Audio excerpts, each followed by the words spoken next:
A narrow road wound its way through this patchwork, leading a minibus towards its destination, Dunfane Castle, a stone sentinel that loomed imposingly atop a rugged hill. A group of eager tourists peered from the windows, eyes wide with anticipation and a hint of superstition fostered by tales of Ireland's supernatural.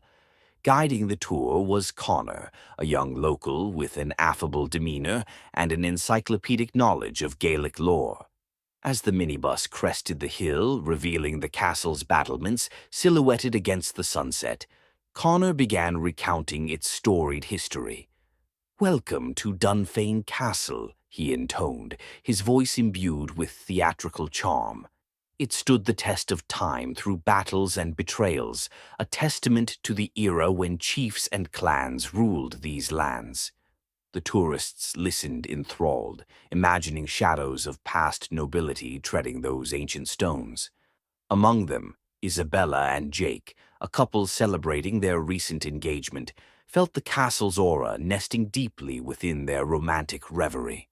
The allure of Dunfane's mystical charm, whispered through generations, enhanced their anticipation. As night descended, they reached the castle, enveloped by heavy clouds obscuring the crescent moon. The group disembarked and gathered their belongings, their footsteps hushed by the gravel path leading to the entrance. Connor unlocked the tall, iron-bound doors with practiced ease, welcoming them into the somber embrace of the castle's great hall. The interior brimmed with relics. Faded banners hung beside a grand fireplace. Dust motes danced in the golden light cast by flickering lanterns. Whispers of antiquity permeated the air. It was as if the stones themselves echoed distant mysteries. Despite its seasoned grandeur, an uncertainty tinged the air, ticking faintly against the smoldering hearth. Connor directed them through a hurried exploration, painting pictures of courtly intrigue with his words. The charmed group was shown spiral staircases that wound up into drafty towers, echo-laden corridors, and portraits of long-past occupants, faces trapped in regal stares that sometimes felt uncannily alive. "Most importantly," Connor whispered conspiratorially, halting at a doorway leading to the depths below, "is the legend of the vault. Hidden somewhere within these stone walls, a long-lost treasury of the chieftain, cursed and abandoned with his lineage." The night crept forward, wrapping the castle in its inky embrace. The group retired to their rooms eagerly, though piqued curiosity held Isabella awake. Wandering the torch-lit halls, she marveled at how the stones whispered stories of their own, age-old tales of ambition, betrayal, and loss as seen through conjured eyes. She found herself drawn toward a specific chamber, neglected and shadowed, featuring a portrait, different from the rest. The painted eyes followed with unnerving accuracy, a glint hinting at secrets long buried. Beneath this gaze, Isabella sensed an expansion of the narrative, one distinctly guided by the undercurrent of unsatisfied hunger. Dreaming of hidden troves and veiled histories, Isabella meandered back, but sleep remained elusive. A chill invaded her mind, the eerie feeling of being watched intermingled with the castle's intense isolation, a guardian of truths unseen. The night settled deeply across Dunfane Castle as dreams traversed both the living and those unquiet. Suddenly the silence was shattered, an unnatural howling that rose from the depths, reverberating through stone and marrow alike, rousing remaining souls to wakefulness. Connor's voice, strained and hurried, called through the walls. "Come down, all of you. Something's stirring below." Gathering in confusion and haste, the group assembled, tremors of fear leapfrogging across their consciousness. The shadows thickened as Connor led them toward the source of the chilling wail emanating from the castle's underbelly, a passageway hidden behind brushing cobwebs, laden with secrets waiting to emerge. A sense of foreboding hung heavy. As they descended ancient steps into the cold bowels of the castle, Lamps flickered wildly in an unseen draft, sweeping through the corridors as spectral figures enfolded themselves from forgotten spaces. Crossing the bound threshold, they entered a sprawling chamber, its walls eerily suffused with a glow that revealed vaults and containers, long unopened. Collections of ancient wealth lay before them, tarnished and bound with chains steeped in ages past. Yet upon looking closer, they shuddered at the figures surrounding the room. Translucent shapes, the ghostly possessors of this forsaken place, stirred, eyes filled with insatiable greed fixed upon the treasure, every covetous nuance etched with a hunger that resonantly joined their unwavering stares. In self-twined terror reverberated through those gathered. Spectres' translucent forms hovered near the tarnished wealth their souls had long been bound to guard. Isabella felt a cold rush, a prickle of dread entwined with curiosity. Their ghostly visages, twisted in eternal greed and longing, were alarmingly articulate, each movement a dialogue between the living and the departed, calling silently for reclamation. Every ghostly eye seemed locked on the group, particularly Isabella, as if seeing her not merely as an intruder, but as a potential savior. She caught the eye of the chieftain, a hollow gaze that communicated a depth of lifetimes, lost yet beseeching redemption. Though she trembled under their scrutiny, Isabella felt clarity blossom within her, a realization born of whispers that tides had shifted, and she was the key. The air grew thick with anticipation, a hypnotic symphony pulling at Isabella's consciousness. The tourists clung together, eyes wide, breaths quickened by the spectral drama unfolding. Connor, though pale, held a fervent light in his eyes, daring to believe in folklore truth given flesh. Isabella, heart pounding, stepped forward, courage woven from desperation and resolve. Her voice echoed in the chamber, encompassing more strength than felt. "What do you desire? Why linger bound to this place?" The chieftain's visage flickered as he spoke, voice like rustling leaves, carrying the gravity of ancestral tones. "Greed chained us here, lust for gold consumed our end, leaving us guardians of echoes. You, daring to ask and listen, might help us find release, a key to unshackle eternal watch." His words sparked understanding, a cursed cycle driven by avarice, needing the selflessness of the living. The treasure pulsed with binding force. Isabella recalled tales of cursed wealth, binding coveters to doom, a lesson in folly. In that moment, Isabella's fear gave way to determination. She had to exchange avarice for redemption, aiding spirits in relinquishing wealth.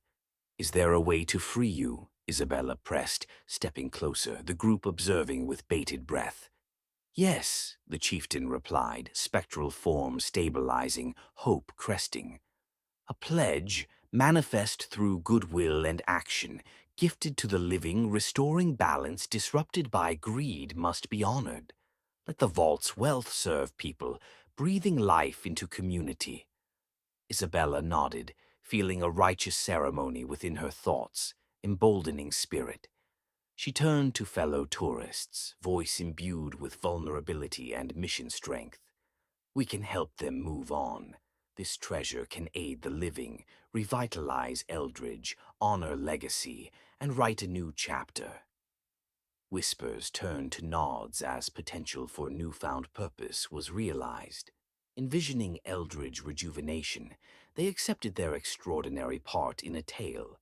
Initially skeptical, tourists saw doubts transform into resolve, transcending mere spectatorship. As they began cataloging and organizing treasure for town benefit, each gesture weighed in the spiritual realm. The chieftain's kin shimmered with each act, unraveling from greed. Energy that once anchored now sparked connections, erasing chains of desire. As moonlit hours passed, tangible became ephemeral. Morning's light softly broke through openings, casting onto dissipating forms, a cascade of unity freed beyond mortality. Liberated from earthly ties, ghosts nodded gratitude to Isabella and group, dispersing like mist with dawn's kiss, lifting a film from the world, revealing life's vibrancy, air alive with new energy. Radiance filled the chamber.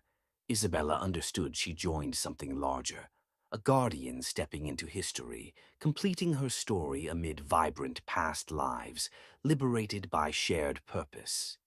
Unified joy swept through Dunfane Castle as spectral release became tangible, a promise honored and renewed. The cycle of avarice broke, gifting rebirth tales through stones set free. Outside, air crackled with rain and redemption. A chorus of newfound affinity rose through Eldridge, echoing truth across hills. Harmony abides. As they left the castle, Isabella felt peace, knowing Spirit's release brought prosperity and solidarity.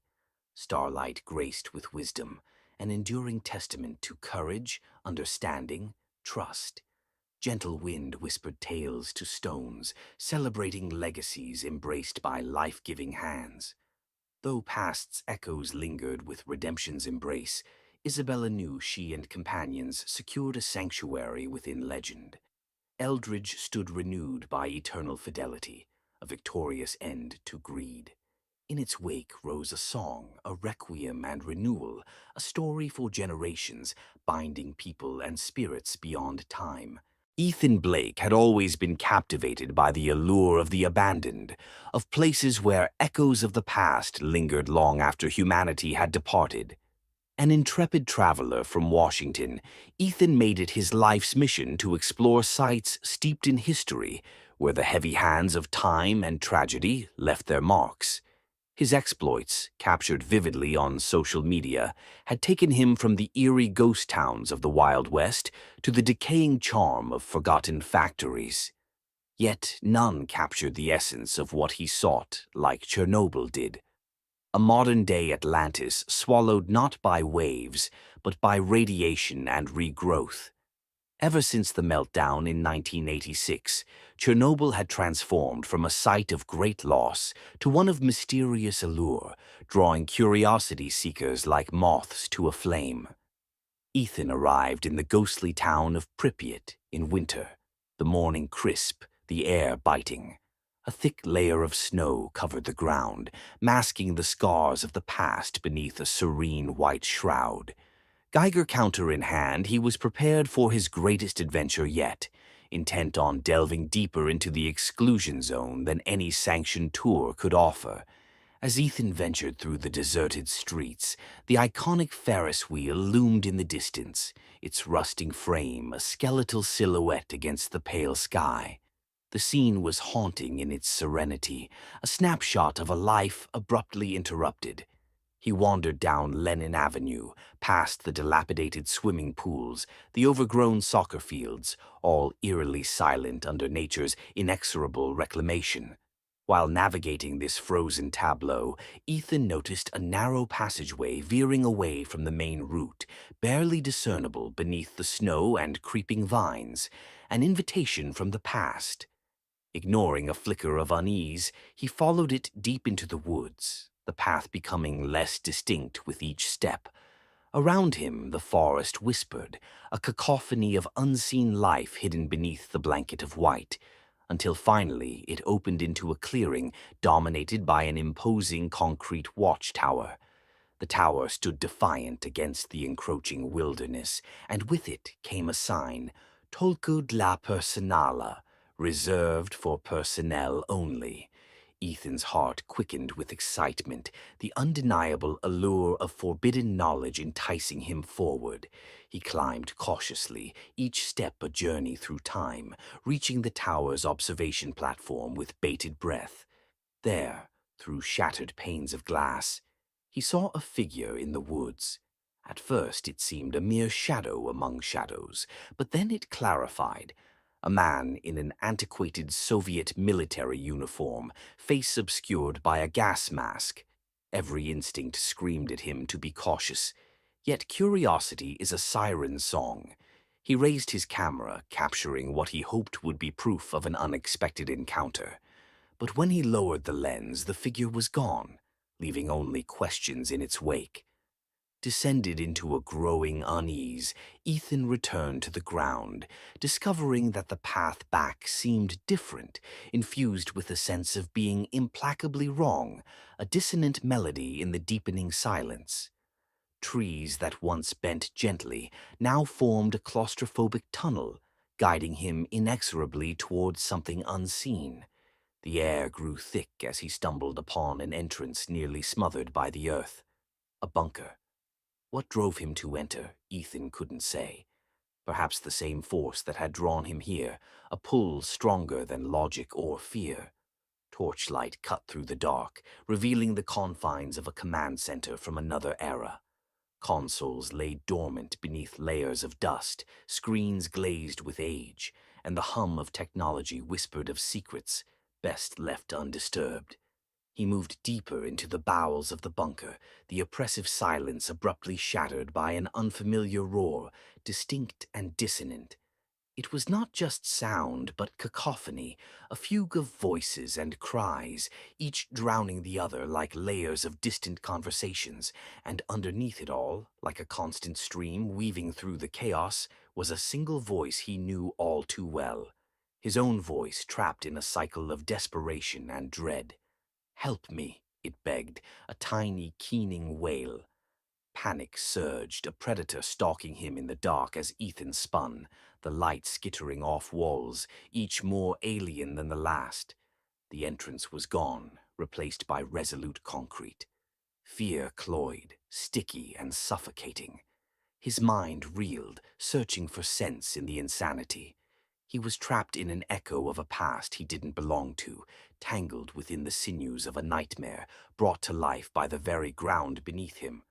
But, driven by will or simply the erosion of clarity, he forced himself forward, deeper into the labyrinth, drawn by a terrible need to understand. There, at the heart of this mystery, a spacious chamber unfolded before him, everything bathed in an eerie, living luminescence that seemed to breathe in response to his presence. In the center stood a machine unlike anything he'd ever seen, its purpose inscrutable, its presence undeniable. Stacks of yellowed files lined the walls, folders brimming with secrets history had forgotten to share. Hesitantly, he reached for one, fingers brushing against dry, cracked paper. Ethan's name, bold as betrayal, stared back at him from the document's cover, a dossier diagramming his life in unsettling detail, events orchestrated long before his arrival. Before comprehension could take root, the ground beneath him trembled violently, as if the earth itself rejected his intrusion. The dossier scattered, pages falling like confetti in a disjointed celebration of deceit. He was thrown to the floor, his head buzzing with a montage of pastimes, the Ferris wheel turning, the radiant smile of children long since gone, the ominous presence of watchers, all watching, waiting, unyielding. Time folded, unfurling its mysteries, and Ethan found himself once more before the Ferris wheel, the masked figure watching still, not a mere specter of imagination, but the guardian of an elaborate enigma. The gas-masked watcher was no simple remnant of further disillusionment, but a meticulously fabricated entity, ensuring secrets remained entangled within Chernobyl's embrace. The realization was staggering. His journey had been manipulated, every experience a cog in the vast clockwork of something far beyond understanding. Ethan, however unwittingly, had become both observer and observed in a dance of shadows destined to repeat. Pripyat was alive with the sinews of forgotten whispers, a guardian of lost knowledge that harnessed visitors' specters into a grand illusion of deceit and memory. Yet, in the sudden stillness that followed, the Geiger counter's unwavering silence hung around him like a cloak, signaling an impossible reality, a cleansing not of body, but of soul. Liberation came not with escape, but through acceptance of the pact formed between person and place, past and presence. Now Ethan stood again in the world of light and reality, forever altered by the consciousness of a truth greater than he could encapsulate with words or framed images. Months passed before his Instagram showed signs of life, posts no longer mere glimpses of reality frozen in time, but reflections on the unseen currents of his odyssey beneath Chernobyl's haunted gaze. In his narratives, something eternally spoken between the lines, a soft whisper on the page invited others to listen to their own echoes within the silence. Those captive voices trapped in time's chasm, waiting to tell their story, waiting to be heard. After the funeral, the house sat still, wrapped in the melancholy of summer twilight. Emily gazed wistfully at her grandmother's old Victorian home, a place once full of life, now reduced to shadows and dust. The air was thick with the scent of lilies and something else she couldn't quite place, perhaps the poignant mix of time, age, and memory. Her grandmother, Agnes Cartwright, had left everything to Emily. The house was hers now, a sprawling testament to years of vigilant care and a place consecrated in family lore. As she pushed open the creaking front door, it parted with a sigh that resonated through the grand parlor, leading to rows of rooms cradling echoes of laughter and the eerie shade of solitude. The lawyer had mentioned one specific area in the will, a room on the second floor, locked since Agnes's passing. It contained what her grandmother had referred to as the collection. In the folds of memory, Emily recalled whispered conversations about a passion that bordered on obsession. Intrigued and a bit apprehensive, she ascended the spiral staircase that stretched under an ornate chandelier hanging above, like a frozen glow of moonlight. Reaching the second floor, she moved along the narrow corridor, pausing before an old oak door whose varnish had long since peeled. The doorknob was cool against her skin as she twisted it gently, stepping into a room brightly lit by the last slivers of a dying sun. Emily found herself surrounded by hundreds of eyes that gleamed as the light touched them. An expansive assemblage of antique dolls lining the shelves, perched on chairs, leaned into corners. Each doll was meticulously dressed, their porcelain faces captured in various expressions: serene smiles, melancholic gazes, soft smirks frozen in time. A slight shiver crawled across Emily's skin. She'd never much liked dolls, always finding them unsettling with their eerily lifelike features. Yet these dolls, once her grandmother's treasures, seemed to pulse with an energy that thrummed gently under the surface of their ceramic veneer. Amidst them, a particularly elaborate doll caught her eye, a Victorian beauty garbed in intricate lace and silk, its black eyes seeming to follow Emily as she walked around the room. A sense of unease tugged at her consciousness, a primal instinct to leave their stilted company before evening's shadow devoured the fading sun. She resisted, driven by obligation and curiosity, deciding to explore the rest of the room before nightfall. As Emily made her way towards the large window, streaked with grime, she noticed something strange. A book lay open on a small mahogany table, ancient and delicate, its pages filled with spidery script in a language tangled and obscure. A sudden chill swept across her as a whisper echoed in the stillness, imperceptibly soft yet resounding within her mind. Startled, Emily looked around, her heart pounding against her ribcage. The room was still. Innocent dolls sat motionless, harmless. Shaking off the absurdity of unease, she closed the book gently, hoping to stall any reverberation that might linger in the halcyon dusk. She left the room behind, sealing it with a heavy breath, and descended to the relative sanctuary of the living room, deciding that she needed to call her parents to share the strange tension that hovered in this house, now all too silent. The phone rang, static crackling like the slow burn of her nerves before a comforting voice on the other end cut through her loneliness. "I miss her, Dad," Emily confessed, feeling the day's weariness seeping into her bones. Her presence still feels so real here. He consoled her with gentle words, reminding her of their love and the legacy of her grandmother's passion that now carried into her keep. Emily took comfort in the thought, yet the compelling darkness upstairs seemed to grow heavier by the passing hour. As night cloaked the house in shadow, Emily settled into an armchair once claimed by her grandmother, recalling bedtime stories and the scent of lavender and sage that always lingered in her hair. The wind howled outside, a low lament that ebbed through the eaves, lulling her into restless slumber. In the hush of midnight, Emily awoke, the dim room unfamiliar and confining. She shivered, realizing the subtle silence was absent, replaced by a distinct, unnatural tinkling sound like porcelain tapping echoing somewhere beyond the foyer. Her throat tightened with an unspoken fear, her senses heightened in the shivering darkness.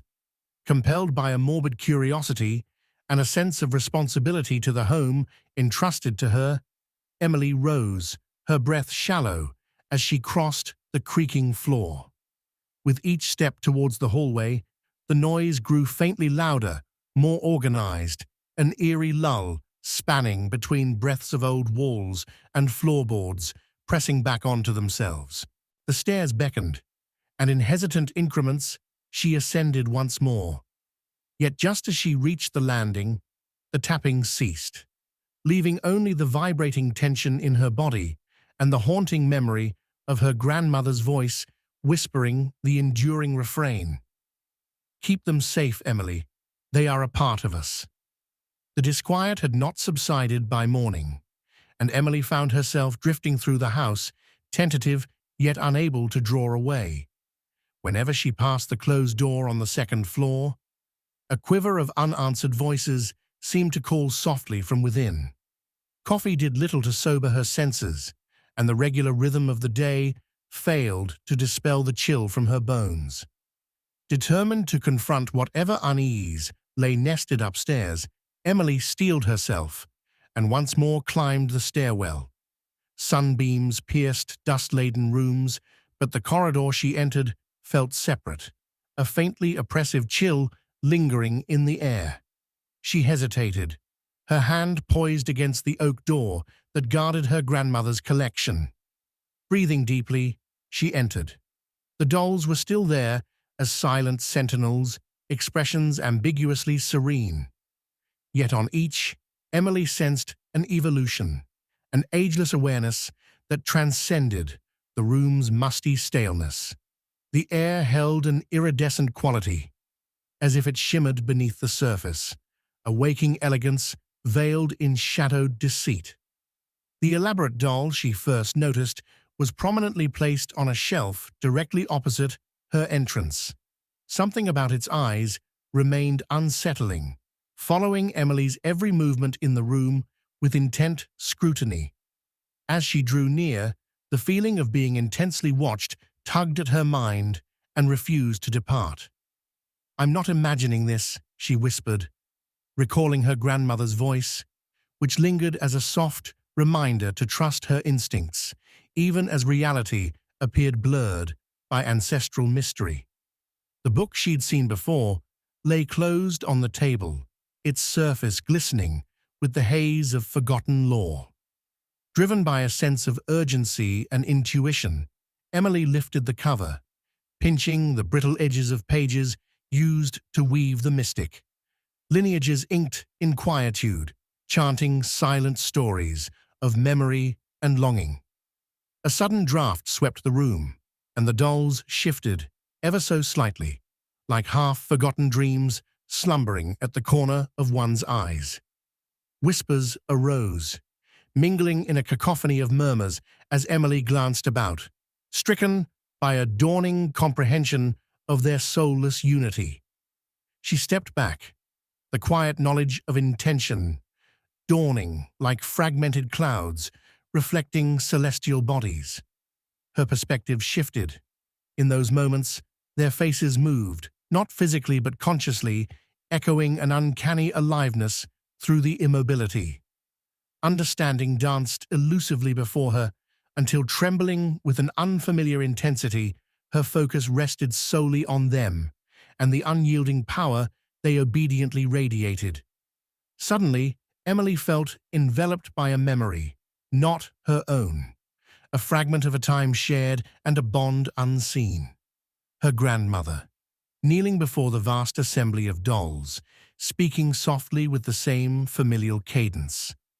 A language of kinship they embraced, communicating in threads beyond mortal reckoning. The Victorian doll's eyes gleamed, not with malice, but awareness, a vast opening to the expanse that entwined yesterday's stories with today's reality. Driven by inherited comprehension, Emily realized her purpose now entwined irrevocably with theirs. They sought her grandmother's essence, a spiritual tether to a life they'd once guided. Instinct pervaded doubt.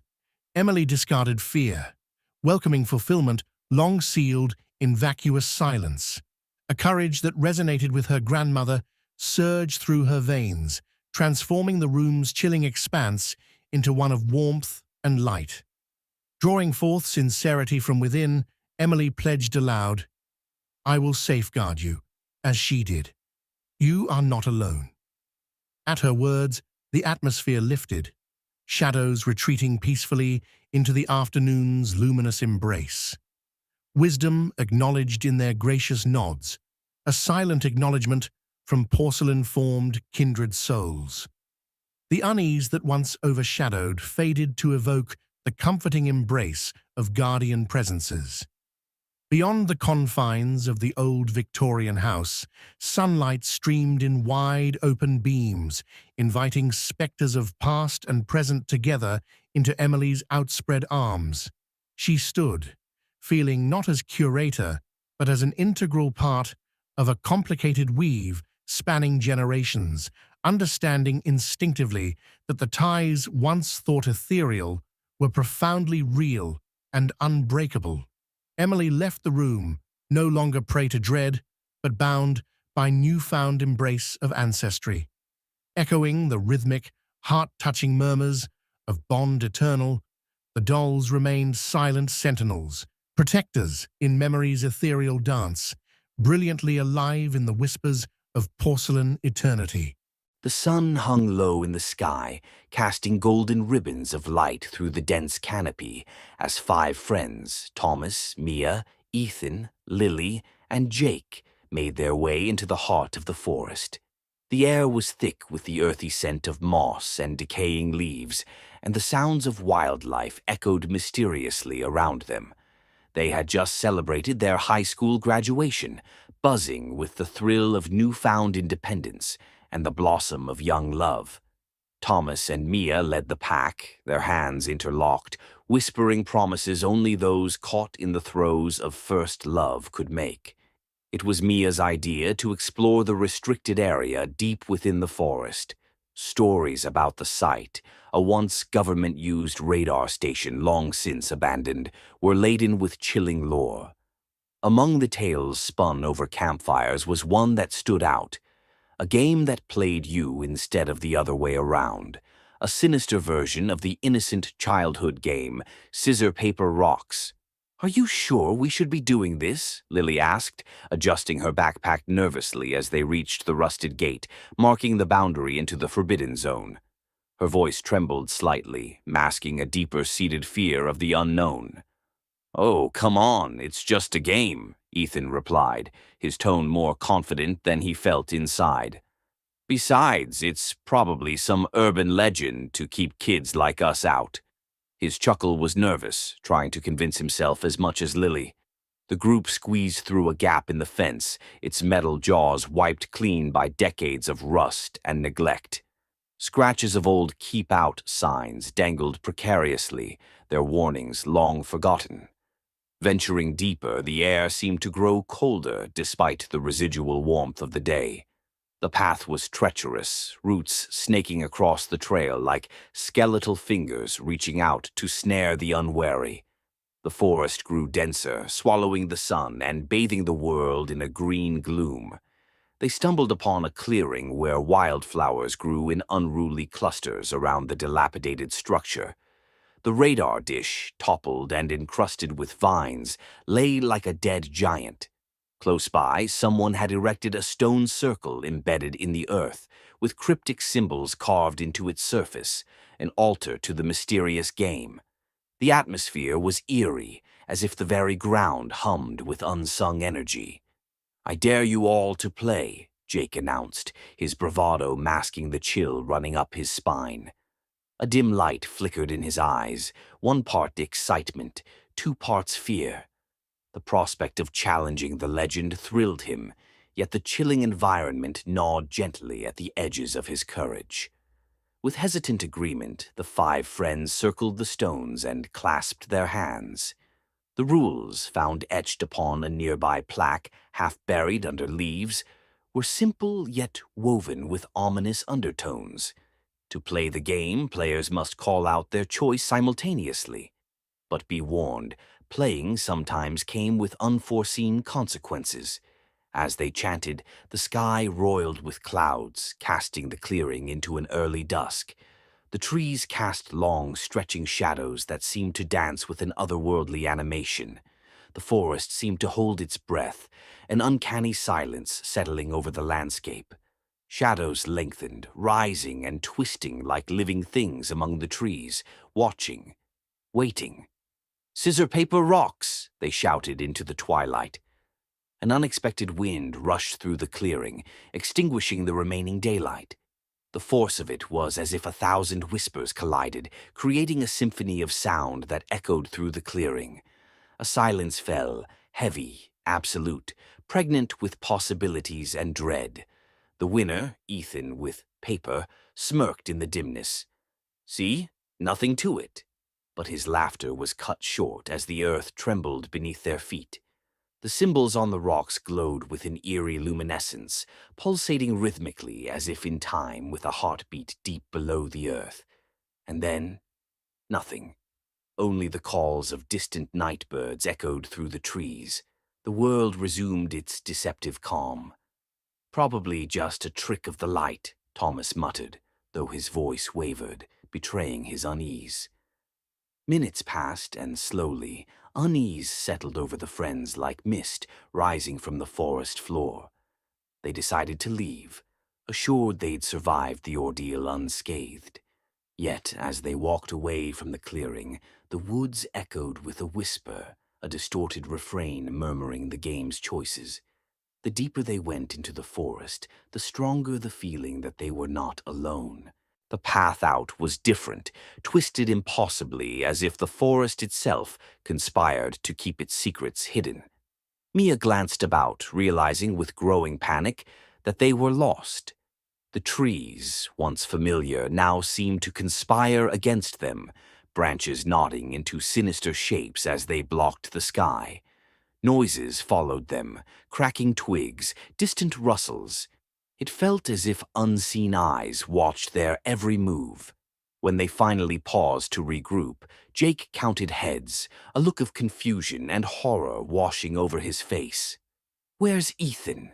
His voice cracked, a mere whisper swallowed by the forest. The friends looked around frantically, calling his name, but their voices fell flat, eaten by the unnatural quiet. Shadows moved silently at the corners of their eyes. In the encroaching darkness, a shadow emerged. It was Ethan, but something had changed. His stance and eyes were vacant, hollow of the life they once brimmed with. "Ethan," Lily stammered, reaching out tentatively. Her hand almost touched him when the air around him seemed to shift. He opened his mouth, but instead of words, a cacophony of cries emanated, a language of anguish and despair. His form shifted, flickering between reality and some other terrifying form. The forest around them trembled anew, the trees seemingly alive with ancient breath and terrible knowing. Realization set in, Whatever specter controlled the game had claimed Ethan. The shadows themselves seemed to clutch at the remaining friends, tendrils weaving through the air with a life of their own. An oppressive pressure squeezed the air around them. Retreating, they stumbled back towards the circle, horror enveloping their senses. "We have to finish the game," whispered Mia, the realization dawning that the rules needed fulfilling for release. Her words were a lifeline, fragile yet the only course they knew to take. Desperation fueled them as they recreated the circle, hands clasped once more. With shaking voices, they repeated the chant. "Scissor, paper, rocks!" Scissors claimed victory. Shadows enveloped Lily, her scream fatally brief as the forest consumed her. There was no grandeur in their loss, only cold, indifferent finality. The forest was impassive, systematically reclaiming its due. Thomas, Mia, and Jake were paralyzed with terror, barely grasping the dawning realization. The game sought its play to completion, claiming its contestants unless severed by fate's hand.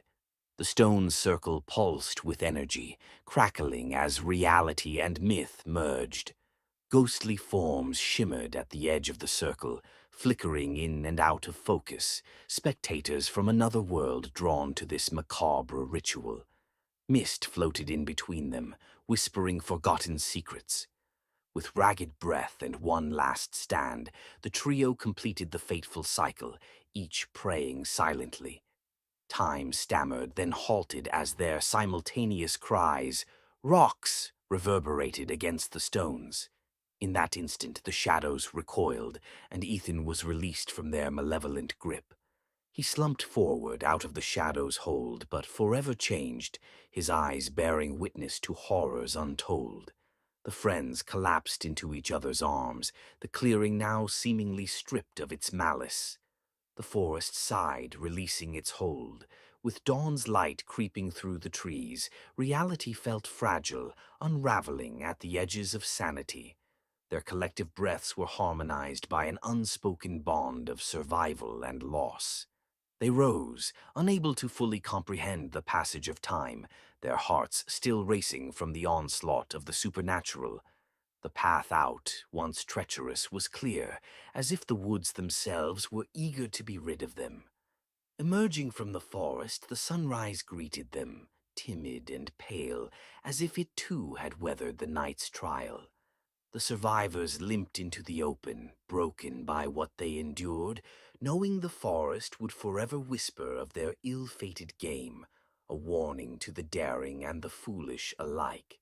Behind them, the stone circle lay quietly, awaiting the return of new voices, new lives drawn into its eternal game, a mosaic of scissor, paper, and rocks. The air was stilled again, the mystical place resuming its guise of indifferent serenity. October's crisp air clung to the neighbourhood as darkness tucked Eldergrove Lane beneath its expansive cloak. The wind danced through brittle leaves, gently persuading them to join its nocturnal symphony. Inside one quaint lantern-lit house, Sarah Dennison settled on her couch with popcorn and a bottle of wine, prepared for her yearly Halloween ritual. A devout horror movie fanatic, Sarah reserved this night to indulge in back-to-back screenings of cinematic scares. Friends often teased her about watching these films alone, especially on Halloween. But she knew the thrill was incomparably sweet when tasted in solitude. The opening credits of The Haunting unfurled across the television, eerie strains threading through her cozy living room like whispered incantations. The glow of jack-o'-lanterns on the porch flickered against fragile glass window panes, their monstrous grins watching an unseen world beyond. 30 minutes into the film, the story's tension mirrored the mounting suspense within the room. Just as unseen terror gripped the characters on screen, Sarah was startled by a sudden, deliberate knock at her door. She paused the film, her heart quickening against the abruptness of the interruption. Surely it was just a late trick-or-treater, she thought, even though it was shortly past 9, a bit late for little ghouls and goblins.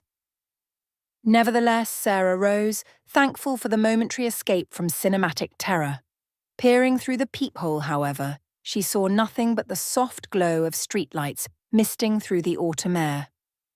Curiosity laced with caution compelled her to crack the front door open, the chain latch securely in place. "Hello?" she called into the night, her breath a thin wisp on the chilled breeze. Silence answered, swallowing her inquiry into the depths of its timeless swirl. Closing the door, she chuckled lightly to herself, a trick of the wind, no doubt. Returning to her seat, Sarah pressed play, allowing herself to be drawn back into the unfolding nightmare on screen. But another knock, identical and deliberate, echoed before the next scene could begin, shaking her composure. Flickering annoyance intertwined with skepticism as she checked the peephole again. Nothing. Intrigued and a touch emboldened by wine's comforting fog, Sarah stepped onto the porch this time, scanning the immediate surroundings. The quiet neighborhood lay unperturbed, a cocoon of stillness under the autumnal night sky. There were no visible specters, no rustling children sneaking treats or tricks. Instinctively retreating inside, her calm slowly unraveling, Sarah wondered if she was falling prey to Halloween's eternal mischief. A strange night summoning strange occurrences. She nestled back into her sanctuary, determined to lose herself in fictional horrors rather than brooding over intangible fears. An uneasy peace settled around her as the movie reached a crescendo, yet no sooner had she begun to relax when a louder, more insistent knock reverberated through the room, leaving her no choice but to confront it once more. Confusion turned to apprehension as she checked the door again, hesitating longer this time. She swung it open, stepping out onto the porch with equal parts caution and irritation. "Someone there," she pressed, trying to mask the tremor in her voice. She heard it then, a soft shuffling movement from behind the frosted bushes bordering the porch, shadows twisted in the faint glow, transforming mundane shapes into grotesque specters. "Who's there?" Sarah's voice wobbled. Less a command, more a plea. The bushes rustled lightly, whispering secrets she preferred remained veiled. Then, the moment shattered. From the shadows erupted a figure, diving past her into the house with alarming agility. Sarah stumbled back, heart leaping into her throat as she recoiled from the abrupt invasion. Both her survival instinct and adrenaline merged, pushing her to rush inside. It was her only brother Jake, eyes brimming with mirth, doubled over in laughter that echoed through the space where silence once thrived.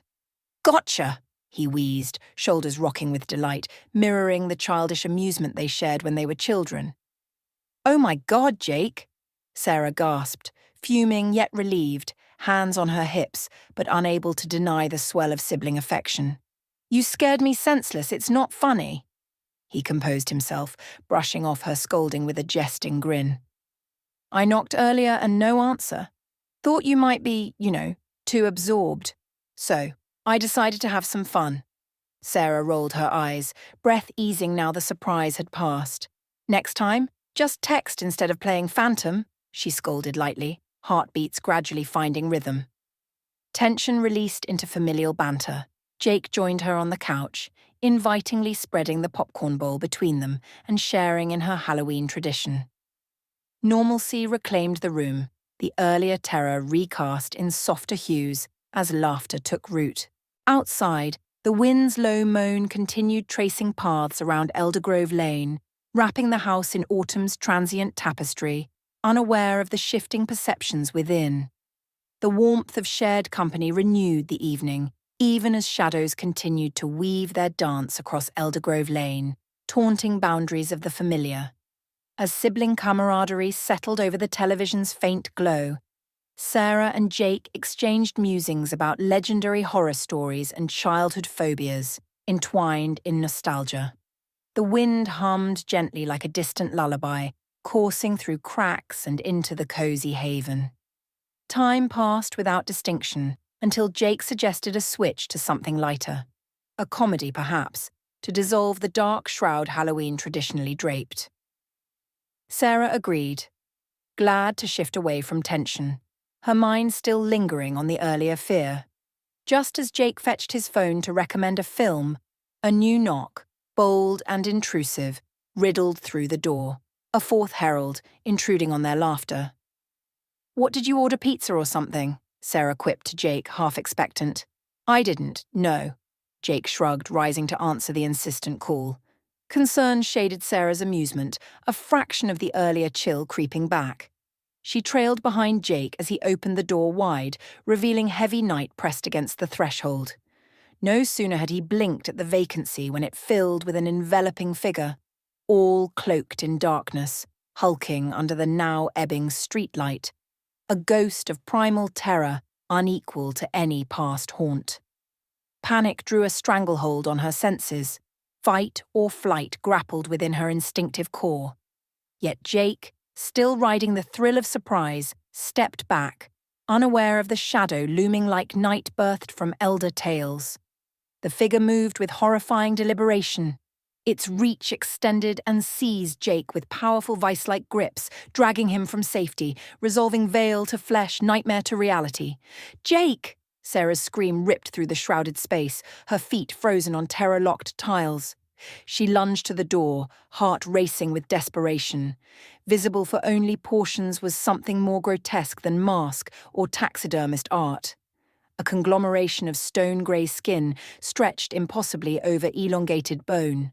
She grabbed Jake's arm in futile effort, despair filling her eyes as the creature's immutable resolve pulled him beyond the doorway.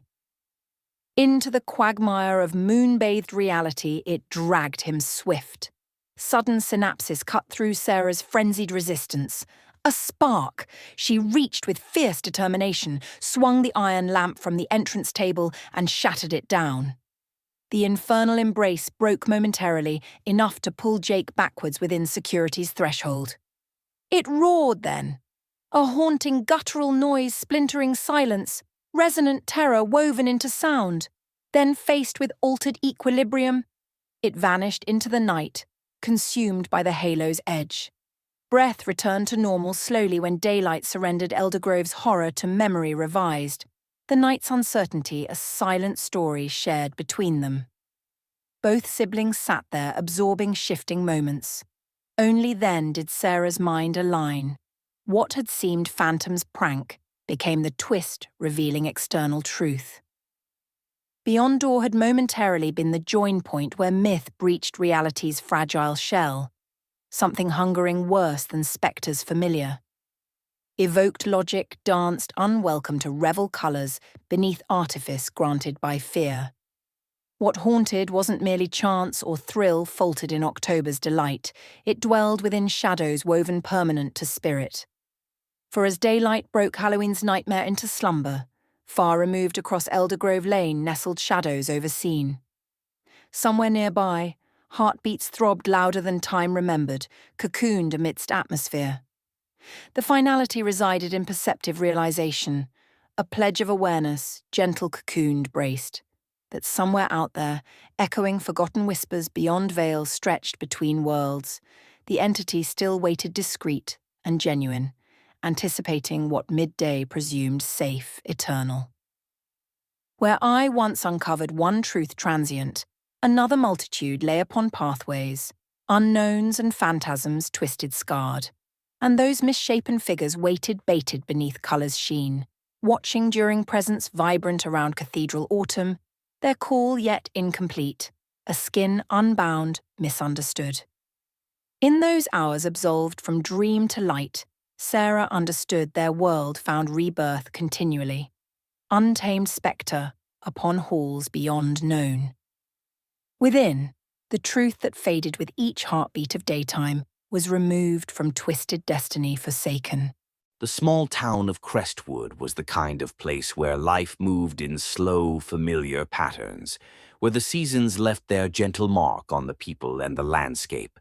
Nestled amidst hushed forests and rolling fields, its calm facade belied a deep undercurrent of unease. For Crestwood was a town haunted by the memory of a monster whose shadow had long darkened its history, a serial killer known only by the chilling moniker, the Harvest Man. The Harvest Man had terrorized Crestwood years ago, preying upon the unsuspecting in a brutal spree that left 5 people dead, and the community scarred. The killer was cunning, eluding capture at every turn, slipping through the fingers of justice like a phantom of malevolence. Disappearances became tragic discoveries, each more horrid than the last, until one day they abruptly ceased. The harvestman vanished without a trace, leaving behind only silence and unanswered questions. Generations passed, and the stories, once vivid with horror, dulled to whispers, a part of Crestwood's lore told only to frighten children around campfires. But sometimes the past refuses to stay buried, and legends have a way of clawing back into the light. Cal Weaver had arrived in Crestwood seeking refuge from the cacophony of city life. A writer by trade, he yearned for the quiet contemplation that only isolation could bring. He rented a quaint cabin on the outskirts of town, tucked away at the edge of a dense woodland. There he hoped to find inspiration, or at the very least, a measure of peace to drown out the lingering echoes of his own troubled past. The townsfolk were polite yet distant, their friendliness scraping against an invisible barrier of mistrust reserved for outsiders. Cal didn't mind. He preferred solitude, finding comfort in the company of his thoughts. His days were spent wandering the woods, collecting fragments of stories from the landscape's subtle whispers. It was on such a solitary walk that he stumbled upon an odd mound of stones, carefully arranged in a rough circle deep in the forest. Intrigued, he paused to examine them, running his fingers along the moss-covered surface. The stones seemed unnaturally cold, and Cal felt a chill prickle the back of his neck. As he straightened, he sensed a shift, as though the trees themselves were absorbing his presence. The wind sighed through the branches, carrying a sound that could almost be mistaken for distant, mournful laughter. Troubled, Cal returned to his cabin, where he penned notes with feverish intensity, channeling the day's experience into prose. That night he dreamt of shadowy figures moving through the trees, their faces obscured, their eyes glinting in the moonlight like polished stone. The dreams persisted, growing more vivid with each passing night. Each one brought Cal closer to something intangible. Sometimes he saw a face, sometimes heard a voice, as though the figures were trying to communicate. He awoke each morning with a sense of looming expectation, the weight of it pressing down, ripe with unspoken portent. As the days blended into each other, Cal began to notice subtle changes both within and without. The cabin creaked and groaned at odd hours, as if settling into discontent. Shadows lingered longer than seemed natural, pooling in corners and stretching up walls with strange inertia. Meanwhile, Crestwood prepared for its annual fall festival, a tradition meant to celebrate the harvest and community, even as it warded off the ghosts of its darker history. Cal, driven by restless curiosity, attended. The townsfolk gathered in the square, their laughter battling against the chill in the air. Stalls brimmed with crafts and treats, and the scent of cider mingled with the crisp autumn breeze. Yet, beneath the surface there was tension, a watchful air that hung over festivities. As Cal wandered through the throngs, he caught snippets of conversation, half-hushed and fearful. Mentions of disappearances, of omens and bad luck. Some spoke of restless spirits. A woman with steel-gray hair and eyes sharp as flint caught Cal's arm, her grip unexpectedly strong. "The forest remembers," she said, her voice a rasp that dug into his bones. "Beware the places where the light doesn't reach." Her words followed Cal into the twilight hours, haunting his steps back to the cabin. That night sleep came fitfully, stealing away in fragmented moments as dreams crowded in. In the darkness his mind's eye conjured the stone circle, now more vivid than before. He could feel the presence of others around him, an audience unseen. Faces swirled out of the void, men and women, faces twisted in expressions caught between rage and sadness. Mouths moved, silent, imploring him. He reached out, compelled to touch, to understand. As his fingers brushed the dream-touched air, a jolt of clarity coursed through him. These were the victims of the harvestmen, and they cried out for justice. Cal awoke, gasping, his skin clammy with sweat. The revelation pulsed within him, a call to action that eclipsed all else. He realized, perhaps naively, that he had not been brought to Crestwood by chance, but by the echoes of the past seeking to right a wrong. Compelled by an inexplicable urgency, Cal delved into the history of the harvestmen with a fervor he hadn't known he possessed. At the local library, he unearthed dusty records and yellowed newspaper clippings. Patterns emerged, woven with threads of malice. Crestwood's seemingly idyllic facade had hidden whispered legends of a killer who vanished, leaving his community broken and adrift. The victims had been seemingly random, yet there was an underlying connection in their solitude, each one an outsider, much like Cal himself. His investigation led him to the old cemetery on Crestwood's edge, a somber site, neglected and silent. There he discovered their graves, marked by simple headstones. Each stone, pocked and worn by time, bore the weight of forgotten sorrow. One grave, however, stood distinctly apart, unmarked and ill-tended, the earth above it unnaturally disturbed. Cal's heart pounded as he stood before it, realizing this wasn't merely a resting place, but a testament to the unanswered screams for justice. Here lay the last known victim, whose body had never been found. Guided by an inexplicable force, Cal returned to the forest as the sun surrendered to the embrace of night. Moonlight filtered through the branches, painting the undergrowth in a spectral glow. The stone circle awaited him, charged with a latent energy that hummed under his skin, resonating with the rhythmic cadence of a forgotten testament. Kneeling before the stones, Cal placed his hands on their unyielding surface, whispering a promise to the woven silence. As if in response, the ground trembled beneath his touch, a ripple of acknowledgement passing through the air. Suddenly, a voice rose, clear yet entwined with the ancient rustle of leaves, speaking directly to him, though from beyond. "You've awakened us, and thus are bound. For justice shall be our guide, and through you, retribution will find its mark." The shadows thickened, coalescing into the form of the harvestman, a specter of lingering malevolence, stitched together from twilight's fabric.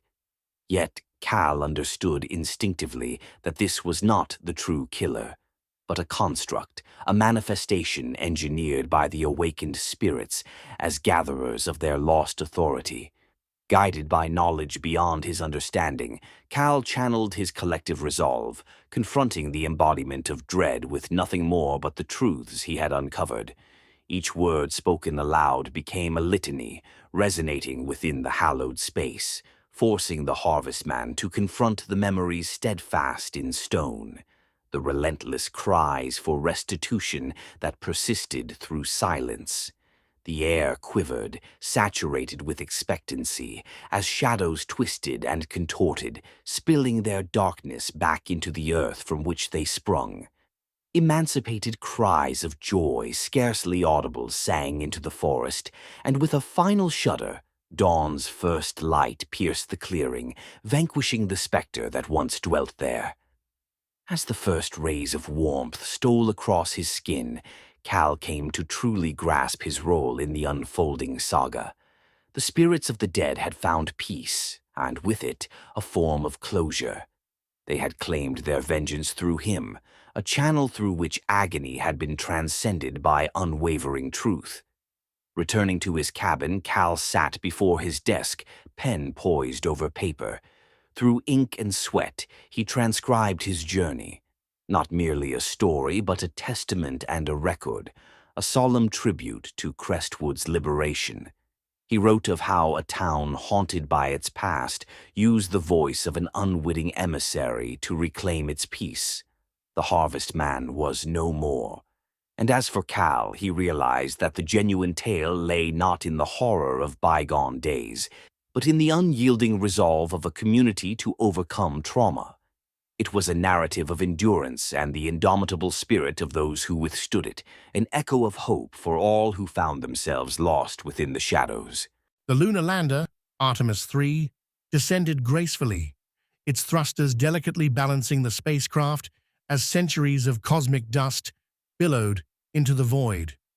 This mission was to be a triumph, a testament to humanity's unyielding spirit, set to establish our first permanent outpost on the moon.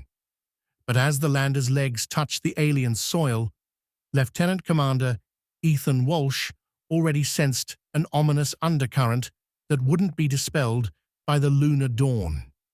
Disaster struck before the landing. A ferocious solar flare unleashed a barrage of radiation that overwhelmed the lander's systems, leaving it crippled. The crew, the competent and brave Commander Lee, Specialists Grant and O'Neill, and Dr. Rivera, succumbed to the flare's wrath, their lives extinguished by the invisible cosmic storm. Ethan survived by sheer providence, ensconced in an isolated module meant to shield fragile electronics from the sun's ire. Seated in the imposing silence post-landing, Ethan felt the confines of Artemis III closing in around him. The silence was palpable, a living entity that pressed down upon him. Ethan inhaled deeply through the helmet's life support system, grounding himself with a routine born of both necessity and habit, before casting his gaze through the visor's glass to the endless gray of lunar dust and shadows. The sea of tranquility stretched out before him, seemingly dormant but inherently deceptive in its namesake. With communications severed by solar rage, Ethan's immediate priority was to secure the lunar repeater on a ridge 2 kilometers away.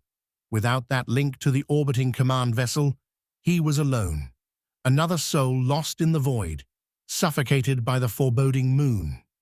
Exiting the lander, Ethan's suited form appeared tiny and fragile against the vast moonescape. He was a solitary figure, alone but not entirely solitary, shadows extended in bizarre ways, flickering with unsettling vitality. He progressed across the regolith, each step imbued with gravity unfamiliar to him, exacerbated by a nagging feeling that he was not alone. The tranquility was a deceptive guise, hiding something sinister, lurking just within the shadow's embrace. Determined, Ethan advanced carefully over the lunar terrain, each step raising tiny clouds of moondust that sparkled under the relentless sun. With each stride, he drew closer to the repeater, yet the atmosphere became fraught with tension. It was as though an invisible force field wrapped around him, constricting tighter as he neared his goal. He paused, the sensation of being observed intensifying. Spectral shapes danced at the edge of perception, swirling in the periphery. Were these manifestations of isolation, products of a mind strained by the weight of solitude and survival, or had he stumbled upon a mystery, profound and impenetrable, hidden in the moon's sterile wastes? Near the repeater, Ethan's vision twisted again, violently. Shadows detached from the grey moon's surface, moving not with the predictable cadence of celestial rotations, but of their own volition. They fluttered around him, whispering, broadcasting frequencies incoherent and unsettling, slipping through his consciousness like thousands of voices barely heard. "Stay focused," Ethan muttered, his voice muffled in the helmet's confines. Repeating the mission motto over and over, he clung to his purpose like a lifeline. But the shadows weaved their narrative, circling around him with the insidious tactility of a shared mental invasion. They probed deeper, seeking knowledge buried within him, their alien consciousness unfurling in an intimacy he had never imagined. Images flared before Ethan's eyes, a child's carefree laughter on Earth, the camaraderie shared with his fallen comrades. These cherished fragments resonated within his mind, manipulated and echoed back at him by the shadows, picking apart the threads of humanity. They seemed to want comprehension, assimilation perhaps, or identification in the unknowable void of space. Instinctively, Ethan resisted. He constructed mental barriers, barriers formed from resolve and memory to stave off their grasp. His mind clung fiercely to the familiar. Faces of loved ones, the purpose of his mission, snatches of life on Earth. Forging a barrier against this intimate attack from the long shadows. Glimpsing the repeater, his beacon of hope, Ethan collapsed to his knees, his internal resources fracturing under the strain. The shadows flickered with heightened intensity, encroaching further, until the terrestrial technology's soft hum sliced through their spectral cohesion. Desperate, he detangled the repeater lines and re-established the connection, recalibrating communion with the distant orbit. Contact re-established, the repeater's oscillation pulsed across the moondust, severing the creature's hold. They shrank back, muttering wafts of shadow-dissolved tension prolonged no further.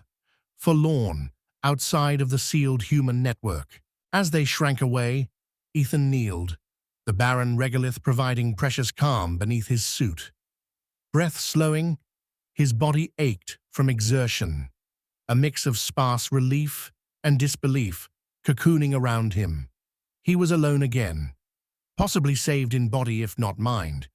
But for how long, he wondered, haunted by an inkling that he wasn't truly alone in this alien land. Rising slowly from the moon dust, Ethan regained limited balance on an unsteady surface. The repeater's reassuring hum vibrated through the vacuum, a stark note of humanity's presence on this distant, hostile body. The communication link restored a connection with orbiting command, locked him back into the threads of earthbound assurance. Yet what they could know, what he could say, would omit the shadows. The immediate aftermath of technological salvation left but a fleeting memory of the spiritual duress he'd faced. How could anyone, back on Earth, comprehend that the shadows were alive, grasping for understanding and merging with him?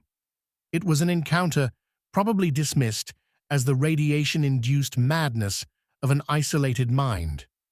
Reports were transmitted back to Earth, simplified to basic data and incident logs. Ethan remained pragmatic and terse, delineating the technical failures, losses, and eventual repairs without indulging the enigma he'd faced. Humanity would mark it as a tragedy turned technical success, another footnote on mankind's lunar ledger. But within him, shadowed remnants lingered, not reshaping his focus, but curbing the souls of ambition.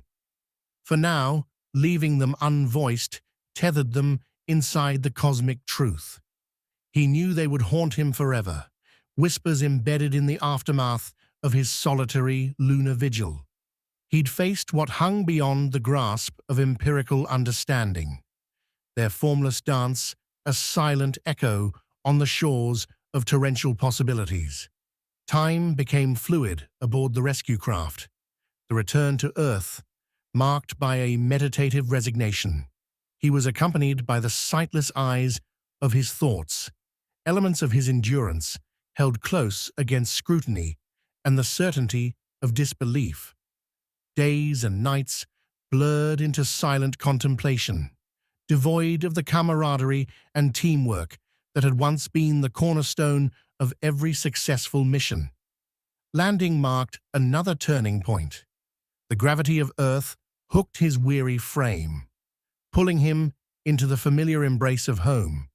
Despite the personal gravity of unknown truths and shadows lived, but no longer visible. Ceremonies were held, honors bestowed upon the fallen, while words of bravery marked Ethan's steady resilience in escaping a moon infested in absurdity. None knew or could be told of the shadows that had endured alongside him. Even now, reflected they gazed, impressed in his soul. As days moved into weeks, Ethan adapted to life on Earth, yet found solace only in solitude, seeking companionship of stars visible atop earthly skies. When night fell cold and promising, he stared into infinity, searching for truth within each gleaming point of light, knowing the shadows lingered somewhere out there behind the lush cloak of cosmic night. His dreams were punctuated by haunting shades, flashes of light that came less frequently, yet each an imprinted echo born from his time in void's embrace. He accepted, if only to himself, that his bond with the quiet lunar surface, its sentient shadows, could not be severed by distance or time. Thus did Ethan become a guardian of unknowable verity, a sentinel of his own silence and the shadow's dancing edge. His voice, however, spoke only of technical fears, devoid of spectral awareness. Humanity relentlessly ventured again, guided by unyielding curiosity, eternally blind to the moon's shadowy inhabitants. Journalists forewent another story, as Ethan's lips remained sealed, ignorance tributary to mystery, a trusted, valiant facade shielding Ethan's knowledge under the chaste veneer of an explorer who'd returned from darkness unscathed. But continually, alongside physical reality and the moon's familiar sheen from far below, shadows watched, abiding unspoken affinity tied between sentinel and seer, destined to forever guide each hallowed breath back through the touch of eternity.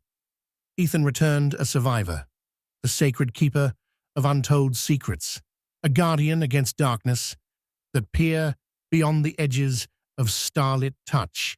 He snugly harbored light in celestial shadow, where cosmic echoes kept silent referendums upon those hushed neath eternal night. Deep within the Appalachian Mountains, where mist clings to the ground and seems to exhale through the dense thickets of pine, a whisper of a legend roams from town to town. The tale of the Terrazzo Brothers Circus.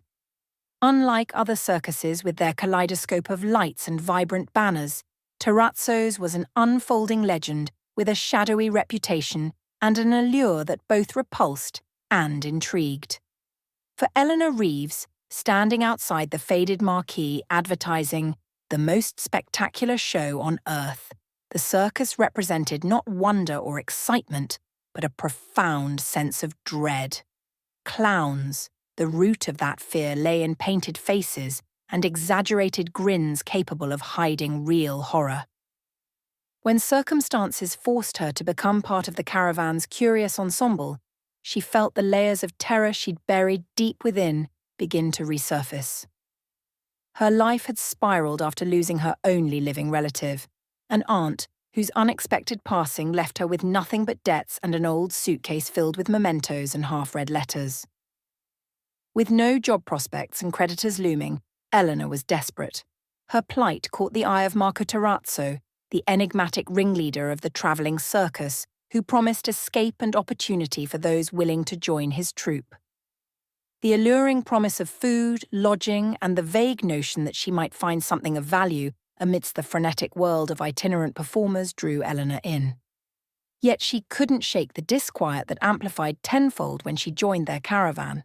Her first night was one of anxious insomnia, her tiny cot beneath the tense canvas roof feeling more like a trap.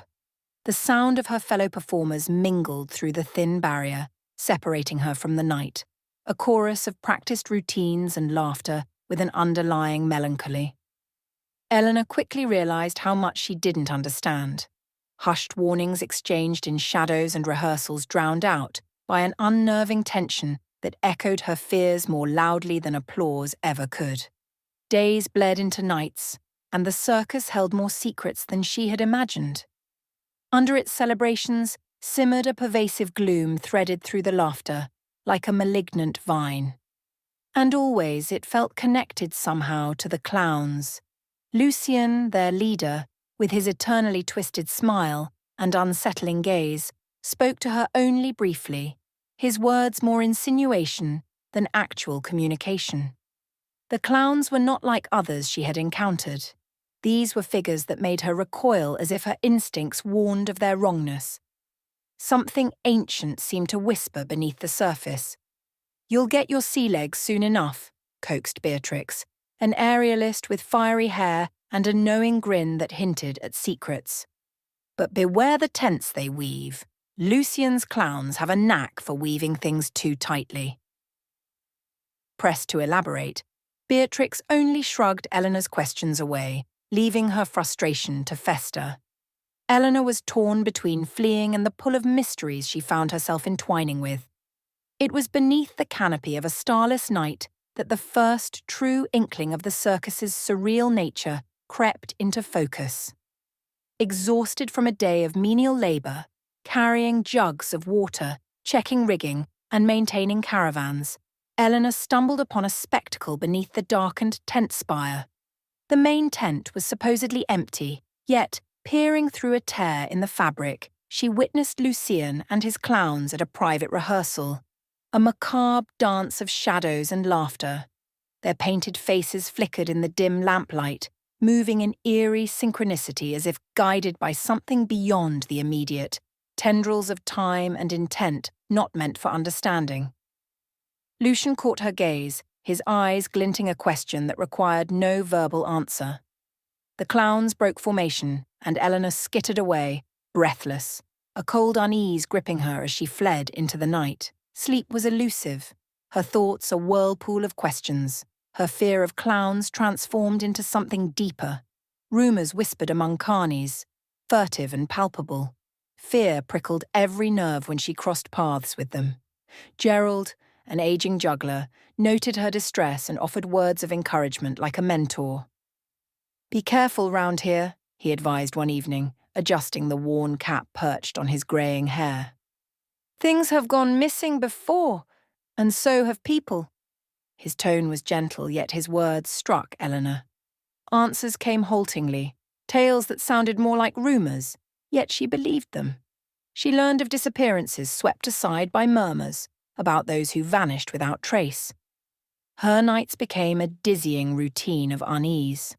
The fog that nestled in every corner of the circus seeped into her dreams and thoughts. And always, she was drawn back to the clown's performance, compelled to watch their acts, tinged with something far beyond mere performance. Beneath the charade of exaggerated gestures and slapstick routines lay a sinister bond, a strange and unsettling connection running deeper than mere performance. To Eleanor, their laughter felt hollow, their antics masking a darkness that seeped like ink into the fabric of the circus. Lucian's penetrating gaze was unsettling, his eyes hinting at a reality she was unwilling to confront. One particularly oppressive night, Eleanor lay restless in her cot as her mind swirled with nightmares. She awoke heart-pounding, driven by a determination to uncover the mysteries intertwined with her fears. She found herself at Lucian's quarters, compelled to enter and unveil the hidden truths. Within his space, a museum of curiosities awaited. Costumes hung limply, masks frozen in mirth. They seemed to watch her. Paranoia crawled up her spine as she thought of the eyes behind each mask, mocking her intrusion. Among the disarray, a document caught her eye. Unfolded, it released a metallic scent, evoking past and present. Her fingers traced archaic script, detailing an understanding far beyond ordinary performance, a pact with something ancient and powerful. The realization unsettled her. As she read, a sound, more felt than heard, filled the room. She turned sharply, expecting someone behind her, but met only the mask's gazes. A heavy presence lingered, footsteps sounded outside, jolting her to awareness. Driven by urgency, Eleanor refolded the document, fled into the misty fields, her heartbeat echoing fear. In her tent, Eleanor clutched the papers. Lucian's grasp was clear, extending beyond captivating shows through secrecy enforced by coercion. But escape wasn't her only hope. A deeper purpose emerged, compelled by understanding she saw staying as a path to face these truths. The following days grew tense. Her resolve now pulsed with a desire to expose the spectacle's grim heart. Though weighted by childhood fear, the pull toward confronting Lucien was undeniable. Festival night dawned cool, the air electric with excitement. Eleanor met Beatrix backstage, their shared defiance kindling a bond through unspoken endurance. Gerald offered support, clutching a charm as a protective talisman. As showtime approached, Eleanor felt drawn toward the big top's ring. Lucien commanded the stage with his invocation. Eleanor emerged from shadows into harsh lights, papers as a tangible promise to unveil truths. Lucien beckoned, offering inclusion, a construct within their deranged pageantry. Eleanor, shoulders set, stepped forward unafraid. Here at last was her confrontation, an orchestra of cruelty faced with defiance. The clowns surrounded her. Eleanor unfurled the document, spoke aloud, shaking the illusions. The jeering smiles sought to drown her senses, yet each word pierced the reverie they'd woven.